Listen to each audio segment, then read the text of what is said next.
বালুরঘাটের আত্রেই নদীর সদরঘাটে মঙ্গলবার সকালে পরিবেশ ও প্রকৃতিকে ভালোবাসার এক অনন্য উদ্যোগ নদীর পাঠশালা অনুষ্ঠিত হলো। দিশারি সংকল্পের মস্তিষ্ক প্রসূত উদ্যোগটি বাস্তবায়িত হয় মাইন্ড মন্ত্র অ্যাবাকাসের সহযোগিতায়। বিভিন্ন শ্রেণীর ও বিভিন্ন বয়সের 15 জন শিক্ষার্থী নদীর গল্প, গান এবং কথা শুনতে শুনতে নদীর জলের ধারে দাঁড়িয়ে শপথ নিলেন নদী এবং প্রকৃতির বন্ধু হওয়ার।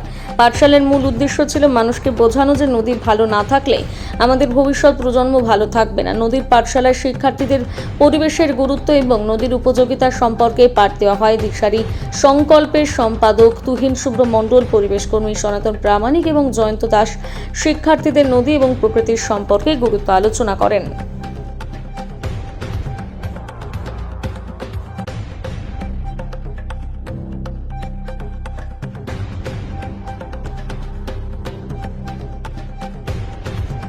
যে আপনাদের এখানে কি হলো? আচ্ছা, আজকে এটা আমাদের একটা মুক্ত পাঠশালা বলা যেতে পারে, বা যেটাকে বলা হয় পাঠশালা প্রকৃতির মধ্যে।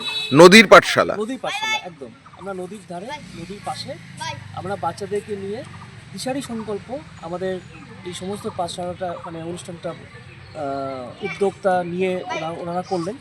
এখানে হচ্ছে বাচ্চারা যে নর্মাল যে ক্লাসরুম যে আছে, ক্লাসরুমের বাইরে এসে আজকে প্রকৃতির পাঠ নিল।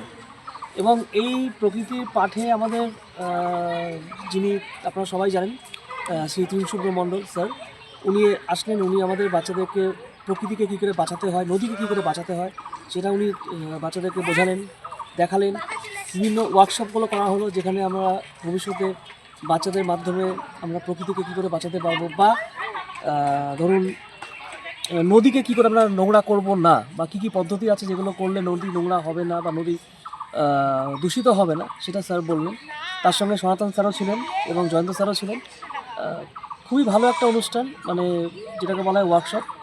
আর আমরা আগামীতেও আরও করব এই ওয়ার্কশপ। এই ওয়ার্কশপের মাধ্যমে বাচ্চারা নিজেদের মধ্যে একটা সেলফ অ্যাওয়ারনেস তৈরি করতে পারছে, যাতে ভবিষ্যতে বাচ্চারা এই বয়স থেকেই নাতে ওরা প্রকৃতিকে নোংরা করবে, না ওরা প্রকৃতিকে ধ্বংস করবে, বলা যেতে পারে ওরা তৈরি করবে। ওরা নিশ্চয়ই নদী ও প্রকৃতির বন্ধু হবে। একদম, নদী প্রকৃতির বন্ধু, যেটাকে বলা হয় বন্ধু বা যোদ্ধা, সবই, দুটোই। আজকে কতজন অংশ নিয়েছে? আজকে ওয়েদারটা একটু খারাপ হওয়াতে বেশি বাচ্চা আসতে পারেনি, তবুও 15 জন বাচ্চা এসেছিলেন। তার সঙ্গে এসেছিল গার্জেনরাও এসেছিলেন, গার্জেনরাও ছিলেন সঙ্গে।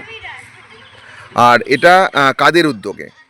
এটা পুরোপুরি আমাদের দিশারি সংকল্প উদ্যোগে হয়েছে, এবং মাইন্ড মন্ত্র অ্যাবাকাস বাচ্চারা এসেছিল আর কি। এখানটা দুটো সংস্থার উদ্যোগে এটা হয়েছে। আপনার নাম? আমার নাম জয়দীপ ঘোষ। আমি বালুরঘাটের মাইন্ড মন্ত্র অ্যাবাকাসের কর্ণধার।